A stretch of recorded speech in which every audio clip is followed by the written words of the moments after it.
Bonjour à toutes et à tous pour ce nouvel épisode du podcast Ma dernière séance de psychanalyse.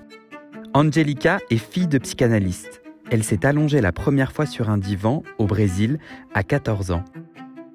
Dans cet épisode, elle raconte comment la psychanalyse lui a permis un double déclic pour sortir d'une légende familiale.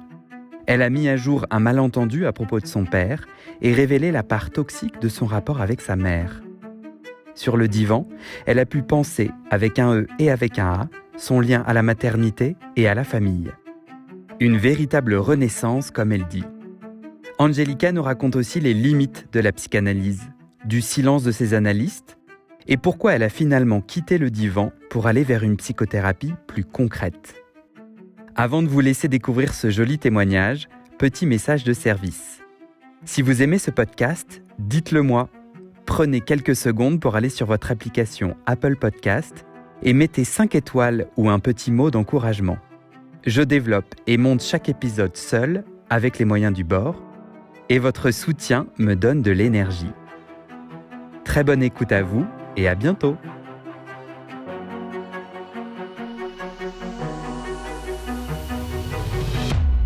Donc voilà, je suis Angelica, je suis aujourd'hui franco-brésilienne. Je dis aujourd'hui parce que d'abord je suis brésilienne de naissance et je suis devenue française vers l'âge de 22, non, un peu plus, 24 ans, je suis devenue française. Donc j'habite en France de manière suivie depuis 25 ans. J'ai 3 enfants et j'ai eu plusieurs périodes on va dire, de psychanalyse ou de thérapie, de psychothérapie. Voilà, j'ai 3 périodes marquantes. D'accord. Et en termes de psychanalyse, tu as fait combien de tranches? Tu as fait combien d'années? Je pense que j'ai fait 2 ans quand j'étais ado, entre 12 et 15 à peu près. Et j'ai été assez rapidement. Je sais pas si assez rapidement, mais en tout cas, je me suis allongée en fait, tu vois. Donc, et après, entre 25 et 30 ans aussi, 5 ans. Donc, ce sont les deux principales périodes en fait, ado et après, plus tard, entre 25 et 30 ans. Et tu me disais que tu te souviens pas des dernières séances, mais de certaines séances marquantes. Par exemple, laquelle te revient en tête? Euh, j'ai eu une séance très marquante pendant la deuxième période, justement, quand j'avais entre 25 et 30 ans. C'était une séance, en fait, qui a été à l'origine d'un déclic très important pour moi, qui a permis, en fait, de revenir sur une sorte de malentendu, un malentendu qui peut, en fait, à un moment donné, changer le cours de ta vie, en fait, qui peut, tu vois, t'orienter dans un sens comme dans un autre. Et ce malentendu, c'était la nature du rapport que j'avais avec mon père. Et donc cette séance qui a été très forte, c'était que grâce à l'analyste, euh, aux questions et à l'échange qu'on avait, aux questions qu'il me renvoyait au cours de notre échange, il, euh, il m'a permis de voir comment dire, que l'image qu'on m'avait donnée, tu vois, de cette relation-là avec mon père, euh, que tout ce qu'on m'avait fait croire, en fait, c'était pas tout à fait ça, que c'était faux. On te faisait croire quoi à propos de ton père? On faisait croire, mais ça fait partie des légendes familiales, en fait, tu vois, qui reposent sur pas grand-chose, sur l'envie de certains membres d'une famille je sais pas, de dominer. Mais on m'a fait croire que euh, de façon implicite ou de façon peut-être non voulue, hein, j'en sais pas, inconsciente, que mon père, n'avait pas voulu de moi. Que quand ma mère est tombée enceinte de moi, il n'a pas voulu, par exemple, assumer le bébé. Et donc, en fait, quand je suis née, j'avais qu'une maman, par exemple, tu vois, que ma première carte d'identité, il y avait que le nom de ma mère. J'avais pas le nom de mon père dessus. Et, euh, et cela, je ne me rappelle même pas à quel moment, si tu veux, par exemple, quelqu'un de ma famille m'a montré cette carte d'identité sur laquelle il y avait marqué que le nom de ma mère. Ou le nombre de fois où lors de discussions, d'échanges, on m'a fait croire que plusieurs personnes, tu vois, pas une seule personne. Tout ça, tous ces témoignages en fait articulés, associés, pouvaient laisser entendre, en tout cas à une gamine, que son père, tu vois, n'avait pas voulu d'elle. Donc ton père, tu l'as jamais rencontré? Si, si, si. En fait, c'est que mes parents se sont séparés quand j'avais 8 ans, d'accord? Donc ils se sont séparés. Mais avant qu'il y ait cette séparation, ils ont habité ensemble. Et avant même d'habiter ensemble, ils ont eu aussi une période de séparation. Et cette période de séparation, avant même d'être mariés, c'était au moment de ma naissance. Parce que ma mère est tombée enceinte en dehors du mariage,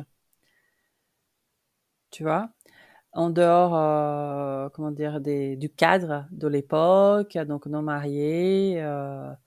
Et elle est partie de notre ville d'origine pour aller terminer ses études ailleurs, dans une autre ville du Brésil. Et du coup, je suis née ailleurs, mais parce que justement, à l'origine, il a douté, si tu veux, de sa paternité au moment de l'annonce de cette grossesse. Tu vois, donc comme il a douté de sa paternité, bah, tout derrière a eu le déroulement, tu vois, a complètement été. Et alors comment la psychanalyse t'a permis d'éviter ce malentendu? Déjà, c'est un processus long, d'accord. C'est-à-dire qu'avant même que je puisse me rendre compte que c'était un malentendu, ça veut dire que j'ai vécu avec pendant, allez, 30 ans.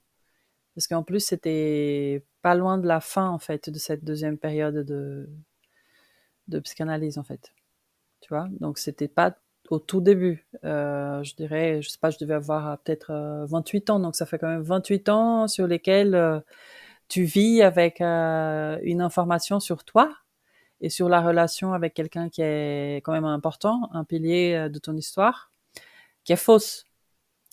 Et elle est fausse et la psychanalyse, en fait, elle a permis à travers les questionnements et le travail qui a été travail de fourmi en fait avec le professionnel, en posant des questions, en revenant sur cette histoire-là, depuis que je suis petite, de comment les choses se sont passées, tu vois. Mais c'est par ce jeu en fait de questionnement qui bien mené, j'ai envie de dire, par un professionnel, te guide vers, je pense, ce qui est essentiel. Et il m'a jamais dit les choses telles quelles. C'était un monsieur. Il a jamais dit mais non, c'est pas ça. En fait, c'est un jeu au final, de questions-réponses, de silence aussi, fait de silence, fait de ouais, de va-et-vient, c'est un travail très fin en fait que seul un professionnel compétent peut euh, peut réaliser avec un patient. Est-ce que tu te souviens le moment, est-ce qu'il y a eu un moment déclic sur le divan où tu as compris le malentendu? Oui, oui, et je me souviens, et ça a été très fort parce que du coup, je me sentais comme libérée. Parce que si tu veux, quand tu comprends pendant 28 ans, tu penses, tu vois, tu te construis sur la base d'une relation erronée avec ton père. Tu te construis en pensant en fait que ton père, il ne voulait pas de toi, puisqu'il ne voulait pas, pour résumer, il ne voulait pas assumer la grossesse au final qui t'a engendré. Euh, Tu te construis sur la base de mon père, il n'a pas voulu de moi en fait. Or, ce travail long de questionnement, d'introspection, de réflexivité, accompagné, guidé. Voilà.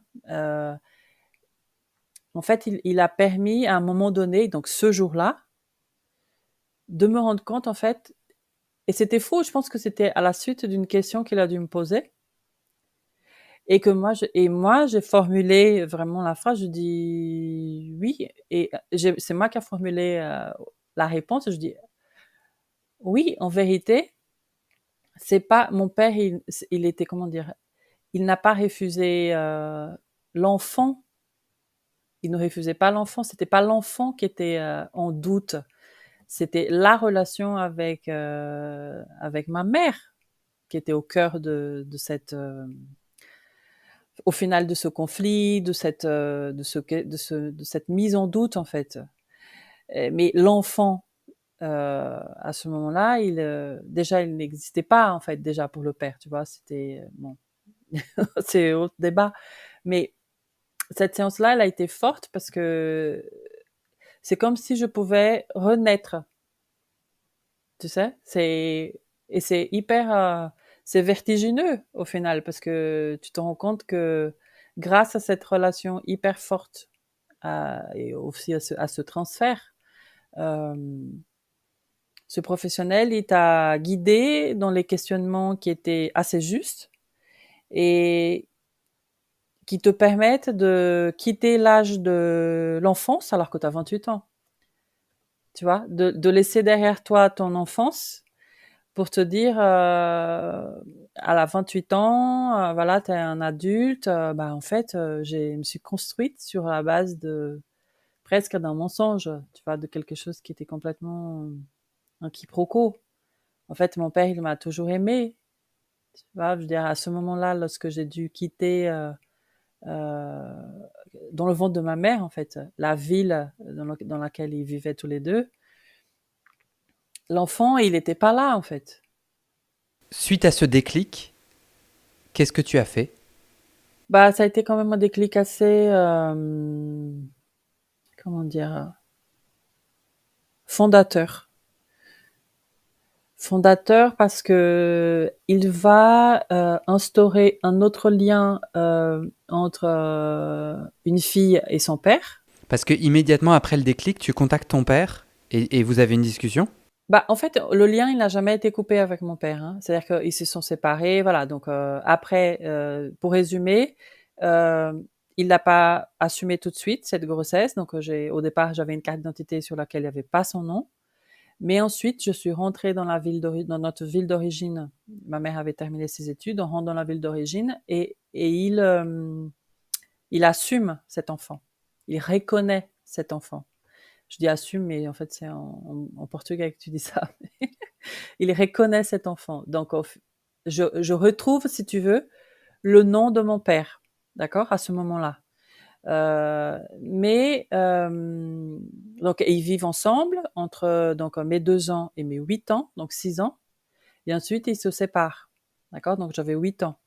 Après, c'est comme tous les enfants de couples séparés, c'est à cette époque-là, il n'y avait pas de garde partagée, donc c'était plutôt un week-end sur deux. Je le voyais, et sinon au téléphone, bon, voilà. Mais on a toujours gardé le lien. Mais après ce déclic, c'est plus que bah, l'effet immédiat, c'est que c'est comme si nos rapports allaient prendre une autre tournure. C'est que tout à coup, j'étais pas la fille qui avait pas été désirée. Et je pense que ça, dans la vie de n'importe qui, ça change beaucoup. Déjà dans le rapport à mon père, et puis par contre aussi dans le rapport à ma mère, tu vois, parce que à ma mère et puis à ceux aussi qui m'ont fait croire que, tu vois, que j'avais pas été désirée. Et c'est un nouveau chapitre hyper important au final qui s'ouvre parce que c'est un nouveau chapitre dans la construction de cette relation père-fille et c'est un nouveau chapitre aussi dans la relation mère-fille. Mais concrètement, en fait, parce que tu en parles de façon assez conceptuelle, mais concrètement, tu as ce déclic et ça change quoi concrètement avec ton père? Parce que tu me dis que tu avais déjà une relation avec lui. toi, malgré cette relation et malgré vos échanges, tu te sentais toujours comme une enfant non désirée. Oui. T'as un déclic. Concrètement, qu'est-ce que ça change avec ton père? Tu lui dis d'autres mots? Tu lui racontes ce déclic sur le divan? Non, non, je le raconte pas parce que je pense qu'il est même pas, ça lui est jamais passé par la tête qu'il ne m'aimait pas, en fait, tu vois. Donc c'est comme si c'est un trip de quelqu'un d'autre. C'est pas le sien. Et en fait, je ne lui ai jamais reproché ça non plus. Tu lui en as jamais parlé, tu lui as jamais dit, voilà moi ce que je ressens.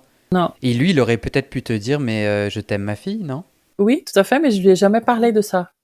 Parce que c'était juste lié à quelque chose qui s'était passé au tout début, lorsque j'ai été engendrée, lorsque je suis partie de la ville, lorsque voilà, je suis née sans son nom. Et tu vois, quand tu me dis quel effet ça a eu, par exemple, je me suis rendu compte très concrètement, si tu veux, au Brésil, on porte les deux noms, le nom du père et le nom de la mère. Ok. Et en fait, cette histoire-là, le fait de ne pas me sentir désirée par lui, ça fait la conséquence directe très rapide, c'était que, par exemple, je ne m'identifiais pas du tout à sa famille à lui. Tu vois, comme je ne pouvais pas m'identifier à lui, ne pouvais pas m'identifier à sa famille à lui. Donc, je ne pouvais pas non plus m'identifier à son nom. Et pourtant, au Brésil, comme on est obligé de porter les deux partout, tu vois, quand on fait l'appel à l'école, lycée, tout ça, bah, j'avais les deux noms. Mais en arrivant en France, très vite, je me suis séparée de son nom, tu vois. À partir du moment où j'ai dû signer des contrôles ou que sais-je, dès que j'ai pu, son nom, il a disparu, tu vois. Et aujourd'hui, par exemple, je porte le nom de ma mère, qui est comme si c'était le nom légitime, tu vois, et j'ai jamais pu porter le sien. Et, qu'est-ce qui a changé justement à partir de ce déclic, c'est que tout à coup, je pouvais pas, si tu veux, me mettre à utiliser ce nom. Par contre, ça m'a fait prendre conscience que c'était une aberration de ne pas porter son nom. Tu vois, que ne pas porter son nom, c'était déjà lié à un malentendu énorme, en fait, qui était au tout début de tout, à ma naissance, en fait, tu vois, et que du coup, voilà, je me retrouve à porter aujourd'hui, je suis surtout connue avec le nom de ma mère, alors que le nom de mon père, et tu vois, il était aussi légitime. Et donc, le problème, c'est que je me suis tellement habituée à utiliser son nom, le nom de ma mère et pas le sien, qu'après, c'était plus naturel, si tu veux, de rajouter le nom de mon père, tu vois. Mais j'avais pris conscience de ça, qu'en fait, ce choix-là, il était erroné, en fait. Et pour te dire, ça m'a tellement travaillé qu'au moment de la naissance de mon premier enfant, donc qu'aujourd'hui, il va avoir 13 ans dans quelques jours, 13 ans, n'importe quoi, 16 ans dans quelques jours, euh, je me suis demandé, mais qu'est-ce que je veux faire pour le nom de mon enfant? Parce que si on suit la règle, bah, ce serait plutôt tu vois, qu'est-ce qui ferait que je donnerais plutôt le nom de famille de ma mère que celui de mon père? Tu vois? Et j'avais envie que mes enfants aient un des deux noms brésiliens. Mais ça a été un choix cornélien parce que je me disais, si je donne le nom de ma mère, bah, ça veut dire que je vais perpétuer, je vais donner continuité finalement à ce malentendu. Et on va y aller, je vais continuer en fait dans l'erreur fondatrice. Est-ce que tu as l'impression que malgré le déclic, t'as pas tout à fait nettoyé? Parce que sinon, tu aurais repris tes deux noms, le nom de ton père et le nom de ta mère? Bah, en fait, je pense que là, on rentre dans une autre problématique qui est celle de l'intégration en France. Et que j'ai préféré à ce moment-là, donc le choix a été fait, si tu veux, à la naissance de ma fille aînée, je me suis dit, je veux pas donner mon nom maternel et je veux pas donner non plus mon nom paternel. Et le choix que j'ai fait, et au final, est-ce que je me demande aujourd'hui, est-ce que c'est pas une manière aussi de récupérer, de redonner un rôle au père, mais à ce moment-là, pas à mon père, mais à son père à elle, donc à mon mari, tu vois. On lui Hmm. descend juste le nom de son père. Parce que j'arrivais pas à régler cela. Et puis, j'avais pas envie, si tu veux, en France, de porter ces deux noms. C'est comme si c'était arrivé trop à un moment qui était dans ma temporalité, tu vois. C'était trop tard en fait pour me mettre à, tu vois, à utiliser les deux noms, mais j'avais pris conscience. Et rien que cela, bah l'effet c'est que bon bah j'ai décidé que mes enfants ils n'allaient pas avoir aucun des deux noms brésiliens. Mhm. Je pense que si je n'avais pas eu ce déclic-là, probablement j'aurais donné le nom maternel par exemple. Mhm. Tu vois, ils se seraient appelés comme moi aujourd'hui. C'est-à-dire que aujourd'hui j'ai accolé mon nom de jeune fille, le nom maternel, avec le nom de mon mari. Donc, si j'avais pas eu le déclic, mes enfants, probablement, ils porteraient aujourd'hui ce nom-là, en fait. Ces deux noms. Mhm. D'accord. Est-ce que tu te souviens pourquoi et comment tu as arrêté cette psychanalyse? J'ai pas de raison. J'arrive pas à, comment dire, à te répondre avec certitude, mais je pense, tu vois, avec du recul, c'est que à ce moment-là, c'était vraiment un nouveau chapitre pour le coup, parce que je devenais maman. Et les 5 années là avaient été hyper intenses. Et justement, ce que je racontais sur le déclic qui était lié à cette découverte, à cette clarification, hem, faisait que je me sentais, je pense à ce moment-là, assez ouais, assez forte, tu vois, droit dans mes bottes pour en rester là. C'est comme si j'avais fait le tour, en fait. Tu vois, à 30 ans, quand mon premier enfant arrive, c'était voilà ce déclic-là qui était un déclic majeur, qui en fait qui n'était pas comment dire, comme je te disais avant, qui n'était pas juste le déclic de ah bah oui mon père au final il m'a toujours aimé, j'ai j'ai pas été l'enfant non désiré. Ce déclic-là, il vient avec un autre qui est aussi la relation, pas aussi, sereine avec ma mère, tu vois? Et en fait, la période de la grossesse donc qui correspond à mes 30 ans, justement, la grossesse commence, j'avais 29, tu vois? Donc je m'arrête vraiment à un peu plus de 30 donc cette période-là, elle a été assez, elle m'a beaucoup chamboulée. Parce qu'avec le déclic, bah, le déclic, il est venu justement avec beaucoup plus de force, questionner la maternité chez moi, mais justement, à travers cette maternité en construction, bah, le lien maternel à ma mère. Et ça, tu l'as travaillé sur le divan? Oui, depuis toujours. Donc tu es enceinte sur le divan et suite au déclic avec ton père, enceinte sur le divan, tu travailles ton rapport à la mère et à toi en tant que future mère. J'ai bien compris? Tout à fait. Oui. Est-ce que tu peux me raconter quel a été ce second déclic? Bah, en vérité, le second déclic, si tu veux, il découle en fait de cette, tu vois, qu'est-ce qui fait que on peut laisser croire à son enfant qu'elle n'a pas été désirée par son père, tu vois? Qui peut être à l'origine de cette volonté-là, inconsciente inconsciente ou pas d'ailleurs. Hem, donc c'est avec ce déclic, bah, j'ai réussi à petit à petit à m'approcher de tout ce qui était, je dirais toxique dans cette relation, mère-fille et que je voyais pas avant comme de la toxicité, tu vois? Quoi par exemple? Bah, une volonté d'une symbiose telle, tu vois? Qu'en fait, l'enfant, comme je racontais, l'enfant non désiré, bah, en fait, c'était pas l'enfant désiré, c'était la mère qui était pas désirée, tu vois? Mais dans cette volonté d'être dans la symbiose avec son enfant et non plus le bébé, c'est-à-dire, parce que voilà, j'étais bébé un temps, mais après, voilà, j'étais un enfant, un ado, une jeune, une femme, tu vois? Et que cette volonté d'être dans une symbiose était complètement malsaine parce que ça laissait porter à cet enfant, donc moi, une croyance qui était fausse. Donc ce que tu veux dire, c'est que ta mère voulant créer une symbiose avec toi, Oui, élimine ton père en disant tu n'as pas été désiré pour que du coup elle soit ton seul refuge, j'ai bien compris? oui, tout à fait.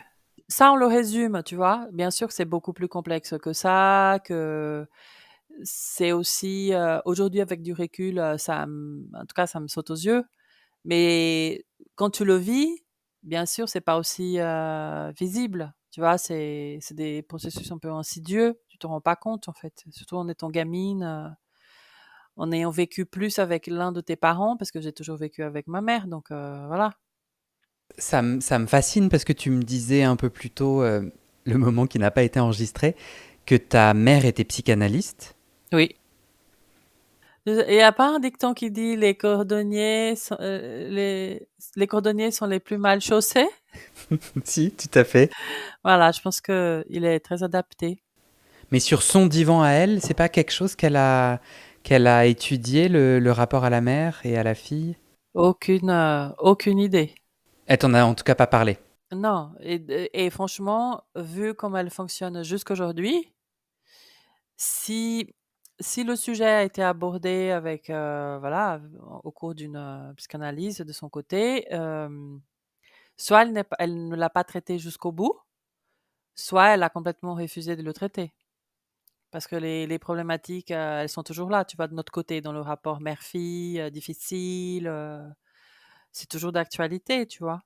Et heu et le père en question, il est toujours dans l'équation, pour être, comment dire? À qui on jette la faute de ceci ou de cela, alors qu'en fait, c'est pas le sujet, en fait, tu vois? Et donc ça veut bien dire qu'à un moment donné, il y a quelqu'un qui a pas poussé jusqu'au bout la réflexion sur cette, relation-là. Sauf que j'ai envie de dire, c'est pas mon problème. Le mien le mien, je l'ai traité. Tu vois? Ça a été long parce qu'au final, c'est un questionnement qui a commencé très tôt.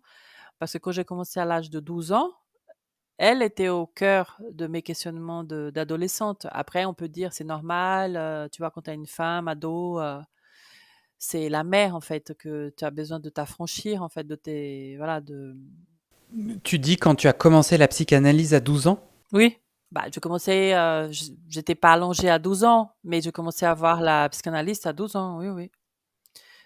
Et quand j'ai commencé, bah, oui, c'était un espace où je parlais, 90 du temps, de ma mère. Mais une psychanalyse, ça peut s'appliquer à un enfant? Bah, écoute, c'est une vraie question, je te dis juste que oui, très vite, je me suis allongée parce que, est-ce que j'étais en psychanalyse, tu vois? Bah, j'ai l'impression, en tout cas que ça ressemblait étrangement à ce que j'ai fait, entre 25 et 30, tu vois? Tu t'es allongé à 14 ans ou quelques années après, c'est ça? Oui, ouais, j'ai plus en tête, le moment exact, mais ouais, je dirais, peut-être 1 an après, tu vois? Vers 13 ans et demi, 14 ans. J'étais déjà allongée. Mais après, est-ce que le fait là, pour le coup, est-ce que le fait d'avoir baigné dans ce milieu-là, heu, n'a pas aussi favorisé des questionnements qui étaient, comment dire? Tu vois? Qui étaient accessibles à un enfant de 14 ans?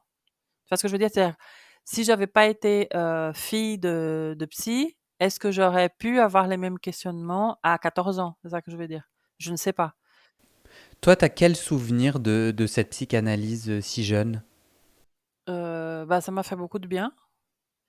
C'était un espace à moi, dans lequel j'ai beaucoup pleuré.